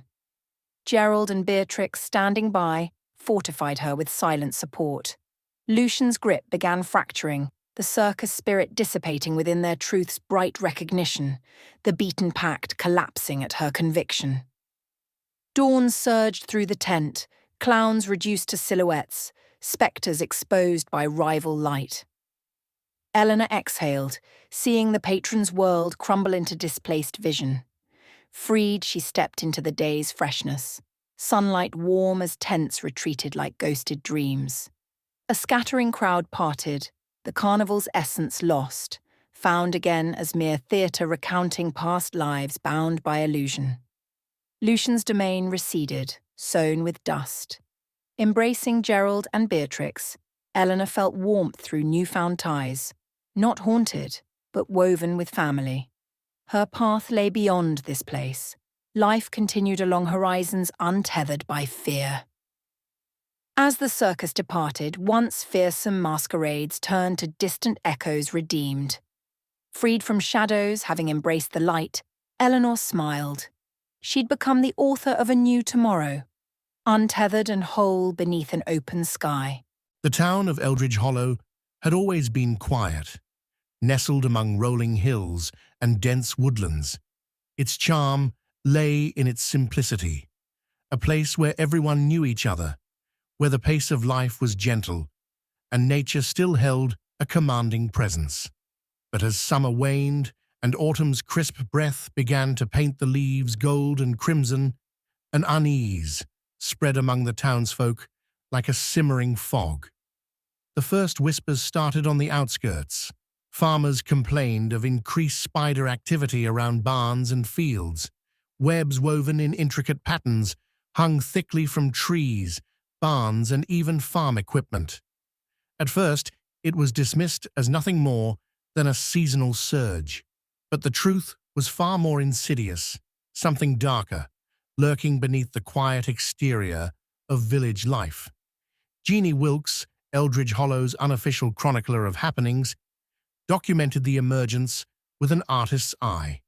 Her grandfather, perched on the porch, pipe in hand, passing down tales of nature's power with the gravity of myths. Among them was the legend of the spider tide, a natural anomaly said to blanket the land with arachnids on rare occasions. Jeannie, fascinated yet skeptical, penned her observations eagerly, soon realizing that this was not a quaint legend. It was an unfolding reality. The unease shifted to alarm when Anders, the owner of the local diner, reported that every crevice and corner of his establishment was brimming with life. He recounted how legions of spiders spun webs with fevered haste, coating tables and chairs as if guided by an unseen command. Customers recoiled in horror as the spiders stubbornly held their ground, their purpose seemingly inexplicable. On the surface, life in Eldridge Hollow attempted to proceed as normal. The mayor, a portly man with an aversion to alarmism, dismissed growing concerns with assurances that nature simply had its peculiar cycles, but his words rang hollow as the birthing populace of eight-legged creatures swarmed uninvited throughout the town. In the shadows, theories bloomed. Whispers of the spider tide transformed from obscurity into dreaded acceptance. Storefronts remained closed longer each day, fearful patrons scattering indoors with every new report. The spiders, their numbers now uncountable, threaded through the town en masse as though joining a silent, inexorable march. Jeannie embarked on her own investigation, gathering evidence in every form. She noted the creatures' behavior, how they congregated in specific areas, the towering church steeple, where spiders descended in silk cascades, and the forgotten ruins on the town's perimeter, wrapped in webbed shrouds. According to local rumor, an eldritch force inhaled the spider tide, acting as a harbinger of something yet more dreadful. A theory that resonated disturbingly as Jeannie noticed the rising unease in the arachnid army around them. Faces once familiar grew shadowed by fear, suspicion, threatening to fracture the bond of kinship among the villagers. Spider populations continued to swell, defying logic and explanation. Jeannie reviewed her grandfather's stories with fresh eyes, seeking wisdom amid ancestral truths. Each narrative revealed tiny truths until one stark fact gleamed in urgent understanding. Eldridge Hollow stood at the heart of the anomaly, central to the convergence now underway. The growing twilight brought only chaos. Eldridge Hollow seemed cursed, overrun by a malign intelligence animating the arachnid masses. It was not simply nature at play, manipulating currents in an unsettling dance. There was a reason, one hidden beneath layers of superstition and local lore. Townsfolk barricaded windows and doors, ritualistically burning candles and reciting prayers learned in childhood. But Jeannie refused to submit to these simplistic coping mechanisms. Instead, she penned a plea for help, casting her words beyond Eldridge Hollow in hopes that someone, an expert or a believer, would regard their plight with legitimacy. As panic set in, events turned violent. A misunderstanding between two neighbors escalated as nerves frayed to the breaking point. The cacophony of fracture mirrored the spiraling frenzy within the web-strewn domain. That night, Jeannie experienced a new horror. Dreams violated by shadows of creeping legs and eyes that spun art in silk woven from starlit ether. Driven by restless urgency, she rose before dawn, determined to learn the spider tide's origin. With notebook in hand and a lantern lighting the way, she ventured into the woodlands, tracing paths etched into memory from childhood adventures. The weight of discovery burdened her steps until she stood at the threshold, her eyes cast on the ruins enveloped in thread-like sinew. As she stepped into the sepulchre of shadow and moon's glow, something whispered through the web-strewn trees, an ancestral voice, calling with gravity's own longing. Jeannie felt the space between one world and the next in its breath, the place where shadow was substance and time whispered memory. Yet amid this embrace, a reality unbidden unfolded before her eyes, a pull toward an unsettling truth that reached beyond reason's clutch. Morning broke over Eldridge Hollow, painting a deceptive scene of stillness. Jeannie's return from the ruins brought with it an invisible thread of anxiety, wound deep within her consciousness. Though heartened by the town's half-hearted camaraderie, an understanding lay dormant, a secret known but concealed by fear of acknowledgement. She immersed herself in books, retrieved from the dusty records of Eldridge Hollow's library, tomes detailing local folklore, natural anomalies, and meteorological phenomena. As Jeannie delved into the pages, Revelation took form amid the inked histories. Each entry converged on a central mystery, a tale chronicled in fragments and whispers, woven into the geographical heart of the town. But there was more. Her own intuition unveiled a secret desire enacted by hands unseen. A cryptic equilibrium held the town in the shadow's balance, orchestrating life's subtle symphony. In the web-bound reaches of her consciousness, Jeannie discerned a pattern connecting to the spider tide, a destiny preordained by more than ancestral myths. The spider's presence was no random anomaly. It was a convergence heralded by energies magnetically aligning forces intangible and profound. The realization came with startling clarity. Eldridge Hollow, possessing its own magnetic pull that entwined both humanity and nature, an essence living deeper than merely roots and stone. Empowered by insight, Jeannie resolved to face the town with truth's brilliance unveiled.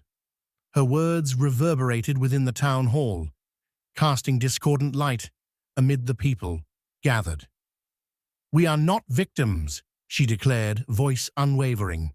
"We stand at the center of a unique manifestation. The spider tide is not an omen, but a reflection, a mirror to our own unity and understanding." At first, dissent rippled through the audience, their minds shackled by fear. But her convictions resonated powerful bonds among those listening, slowly drawing together disconnected strands of thought. What seemed curse became an observance realized, the convergence of forms ushered by nature's cycles, seeking neither malice nor benevolence. A collective decision emerged. Eldridge Hollow would embrace this convergence, guided by the knowledge shared within. Understanding awakened acceptance, seeded within each soul by the energy coursing through the very heart of their home. Together, they transformed fear to understanding. The spiders no longer malevolent, but a symbol of nature's grandeur. And so, the webs were left to glisten undisturbed, a testament to the spider's genius. The townsfolk moved freely, weaving their daily lives alongside their eight-legged companions. As each generation matured, the spider tide continued its dance, a symbiotic embrace marking Eldridge Hollow, a pulse marking place and time unfurled. It was during this reconnection, under Twilight's forgiving veil, that Jeannie uncovered the twist in their shared narrative, one hidden in plain sight. Among the countless spiders, Jeannie noticed a glint, an otherworldly shimmer upon an intricate web, a remnant of a cosmic harvest beyond comprehension. Eldridge Hollow stood not as mere ground, but as a fulcrum, a crossroads, resting at edges of unimagined dimensions. The convergence was not cyclical happenstance, but a phenomenon nurtured by elemental tides migrating through both human and arachnid form. The spider tide remained enigmatic, unswayed by titanic gratitudes or the scales of human reason, every cycle ever measured in quietude beyond ken. Yet there lay in symbiosis the glint of future, woven with endless adventure among worlds untold, where shadows held the allure of whispered light. The realization of their cosmic kinship within this communion offered enlightenment, a subtle magic born through understanding, ushering Eldridge Hollow into an eternal dance. It was as though webs spun between Eldridge Hollow and other realms, each thread whispering secrets only shared in darkened stillness. As Jeannie left the town hall, she gazed upon the hills above Eldridge Hollow. The wind wove its sinuous charm over the landscape, carrying webs from distant dawns to fringes unseen, woven in harmony across stars to elsewhere, guiding hearts of earthly kin. The night air was thick with anticipation as the five friends gathered around the flickering campfire, its light casting eerie shadows across their faces. They had been planning this weekend getaway for months, a chance to escape the mundane routines of life and indulge in the thrill of adventure. Mia, the de facto leader of the group with her wild curls and even wilder ideas, had been the one to find the brochure. It was tucked inside the pages of an old library book. The Chamber of Shadows, a night you'll never forget, only one will survive. The others had laughed, assuming it was just some gimmicky haunted attraction trying to drum up business. But Mia had insisted. Come on! It'll be like one of those escape room challenges. Besides, how often do we get to do something completely terrifying? Her enthusiasm was contagious, and soon enough Mia, Jake, the stoic and steady athlete, Zara, ever skeptical but secretly a thrill-seeker, Lila, the gentle soul whose love for horror movies didn't quite match her nerves, and Ethan, the tech wizard who believed every experience was made better with a bit of digital documentation, piled into the car with sleeping bags and snacks. As the car's headlights penetrated the creeping fog, the group arrived at an imposing stone building looming against the midnight sky. The lantern-lit path leading to the entrance was bordered by gnarled trees that whispered in the cold breeze, setting an uneasy tone. The Chamber of Shadows, Zara read aloud from the sign above the entrance. Her voice trembled slightly, an unspoken acknowledgement of the foreboding that lay ahead. Inside, the air was even colder, biting into their skin as a figure emerged from the shadows. Dressed in a long cloak, the stranger had a face obscured by the hood. Welcome, brave souls. You've chosen to embark on a journey like no other, the figure intoned, voice dripping with theatrics. Behind each door lies a test, a challenge of both the mind and spirit. You must work together or fall to the shadows. Remember, only one will survive. Ethan smirked, his phone ready to capture their reactions. Sounds like a good deal for a video, he whispered to Mia, who rolled her eyes but couldn't suppress a grin. The others chuckled nervously, a tension-laden camaraderie binding them as they stepped forward. The first chamber was decorated in an eerie replica of a Victorian parlour, complete with creaking wooden floors and dusty, moth-eaten drapes. A fireplace roared to life unexpectedly, illuminating a letter splayed open on a small table. Solve the riddle to proceed, or forever be trapped by greed. Oh, great. A puzzle to start off with. Classic, Jake muttered, scanning the room for clues. The others fanned out, searching through forgotten knickknacks and cobweb-covered furniture. It was Lila who discovered the clue nestled inside an ornate clock, a series of numbers etched in brass, paired with cryptic symbols. After several minutes of frantic deduction and rising panic, Zara's quick wit deciphered the riddle. Each number matches the letters of the alphabet. Combine them to spell trust. With a click, a hidden door swung open, revealing a staircase spiraling into darkness. One by one they descended, the sound of their footsteps muffled by the oppressive silence that seemed to swallow their voices.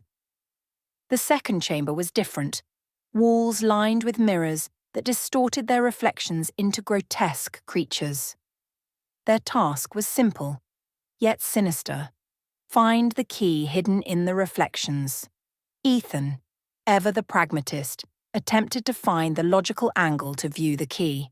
But the more they searched, the more the reflections began to whisper, sowing seeds of distrust among them.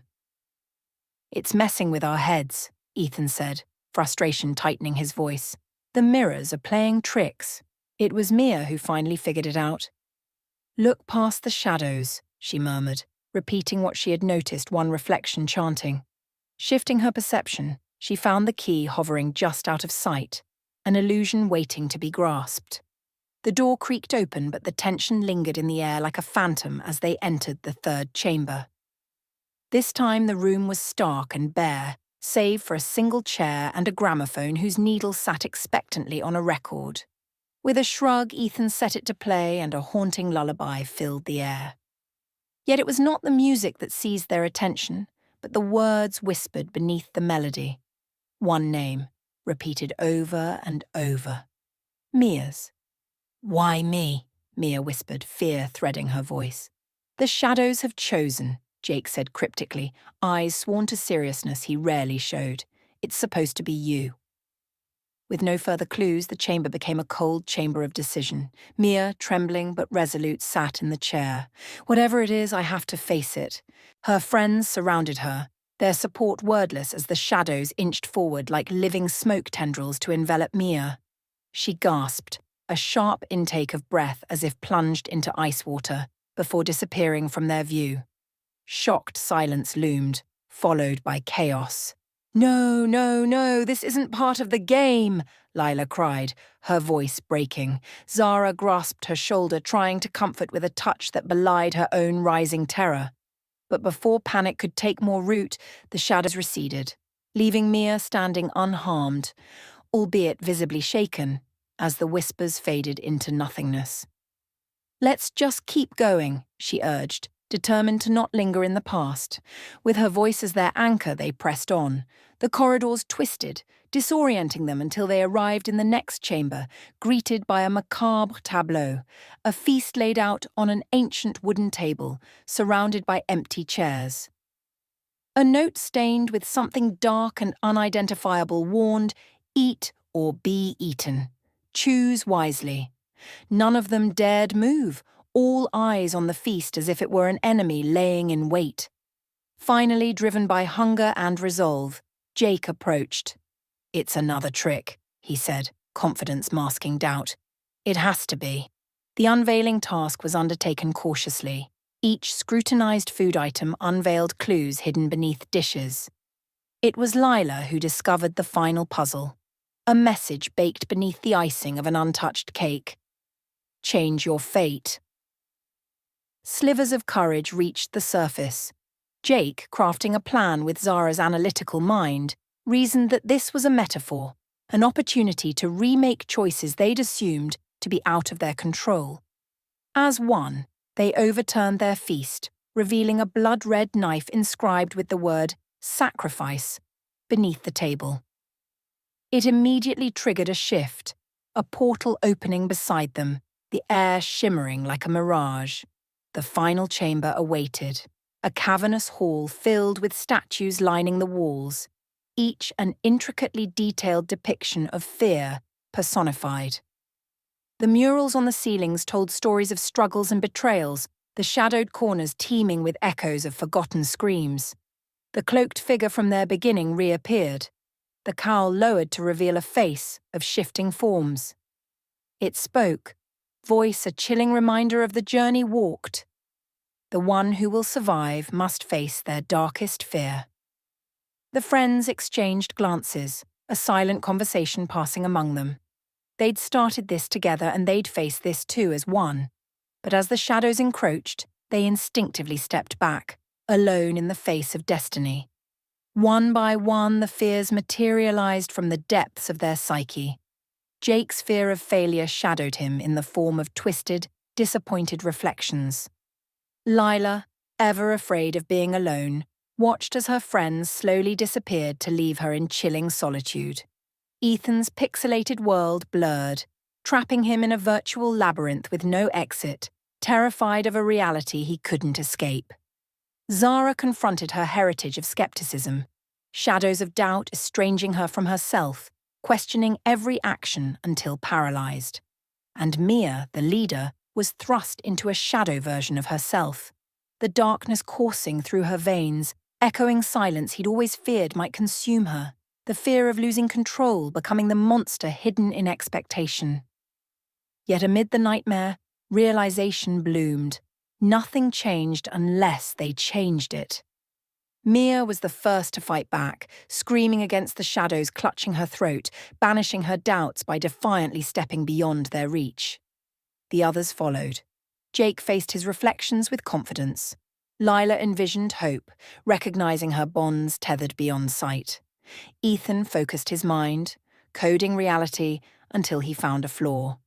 Zara relinquished doubt, embracing possibility, allowing freedom to flower. The cracks formed in the chamber of shadows as determination superseded fear. The cloaked figure shuddered, unraveling until nothing more than empty fabric fell to the floor as each friend defied fate and banished their spectres. Light exploded through the chamber, burning away lingering darkness and revealing a simple wooden door, unmistakably the exit. Emerging into the world, dawn pinked the horizon, everything near lit with the golden glow of triumph. They were together and alive, resilient in friendship, armed with knowledge of their fears, and stronger for it.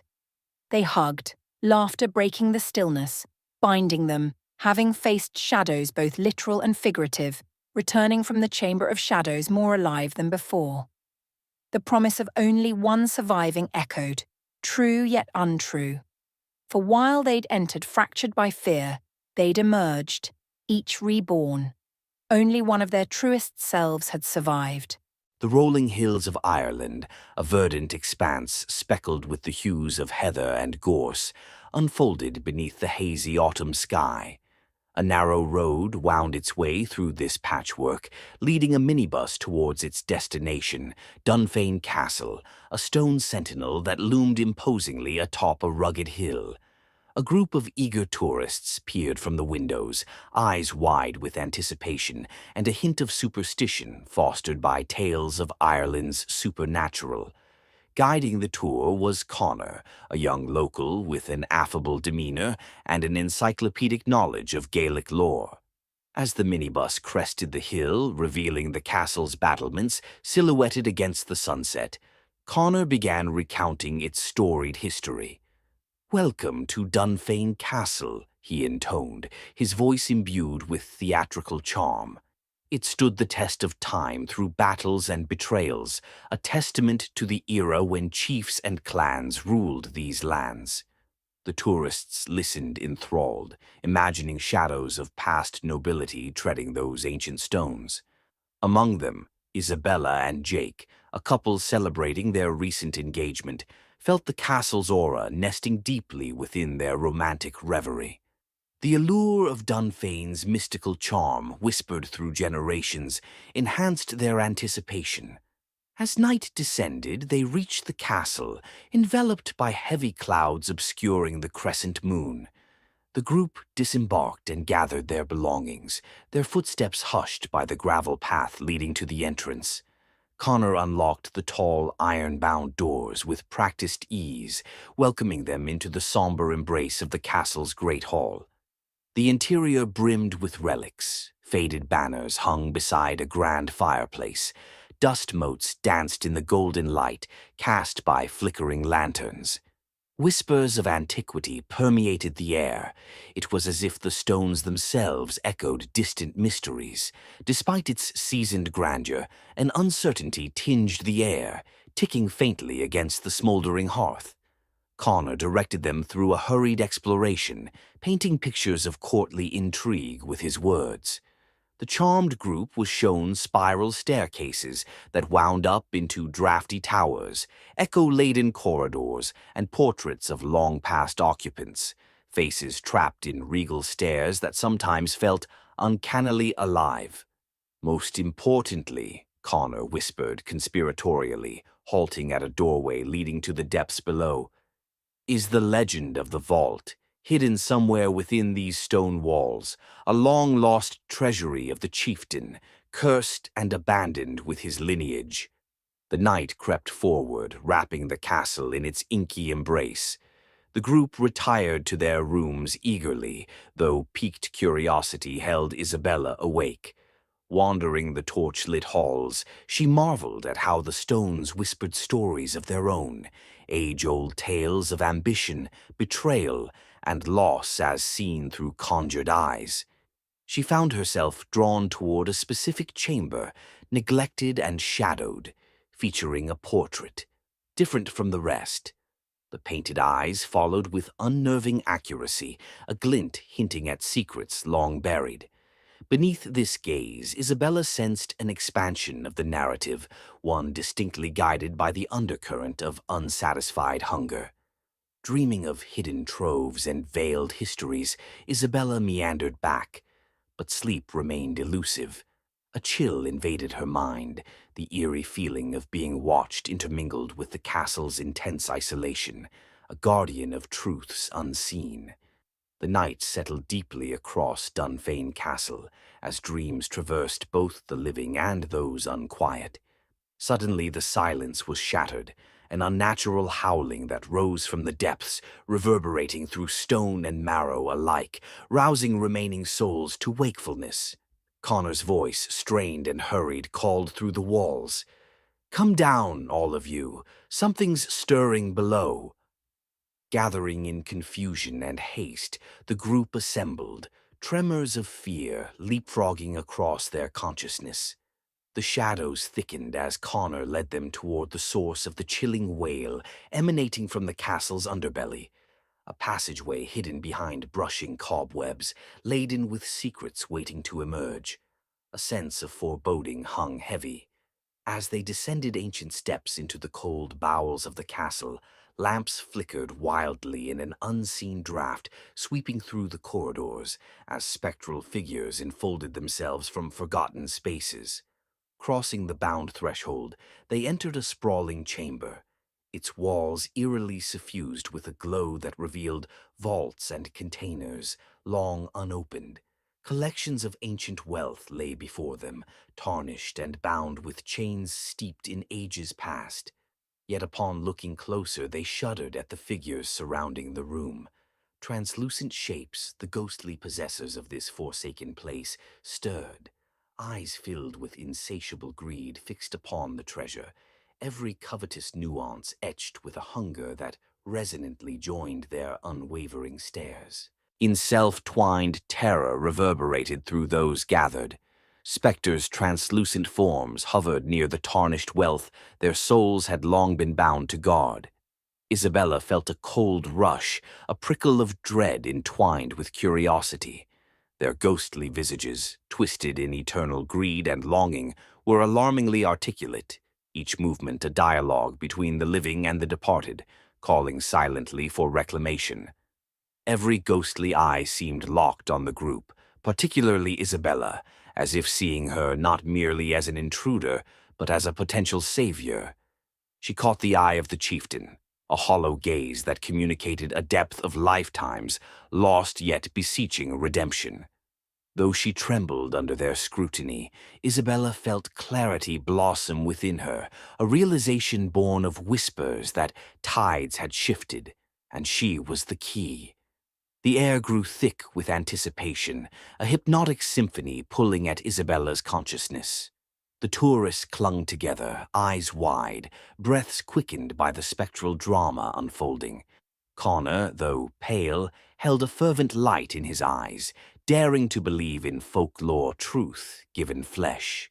Isabella, heart pounding, stepped forward, courage woven from desperation and resolve. Her voice echoed in the chamber, encompassing more strength than felt. "What do you desire? Why linger bound to this place?" The chieftain's visage flickered as he spoke, voice like rustling leaves, carrying the gravity of ancestral tones. "Greed chained us here, lust for gold consumed our end, leaving us guardians of echoes. You, daring to ask and listen, might help us find release, a key to unshackle eternal watch." His words sparked understanding, a cursed cycle driven by avarice, needing the selflessness of the living. The treasure pulsed with binding force.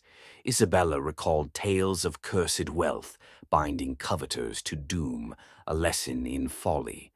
In that moment, Isabella's fear gave way to determination. She had to exchange avarice for redemption, aiding spirits in relinquishing wealth. "Is there a way to free you?" Isabella pressed, stepping closer, the group observing with bated breath. "Yes," the chieftain replied, spectral form stabilizing, hope cresting. "A pledge, manifest through goodwill and action, gifted to the living, restoring balance disrupted by greed must be honored. Let the vault's wealth serve people, breathing life into community." Isabella nodded, feeling a righteous ceremony within her thoughts, emboldening spirit. She turned to fellow tourists, voice imbued with vulnerability and mission strength. We can help them move on. This treasure can aid the living, revitalize Eldridge, honor legacy, and write a new chapter. Whispers turned to nods as potential for newfound purpose was realized. Envisioning Eldridge rejuvenation, they accepted their extraordinary part in a tale. Initially skeptical, tourists saw doubts transform into resolve, transcending mere spectatorship. As they began cataloging and organizing treasure for town benefit, each gesture weighed in the spiritual realm. The chieftain's kin shimmered with each act, unraveling from greed, energy that once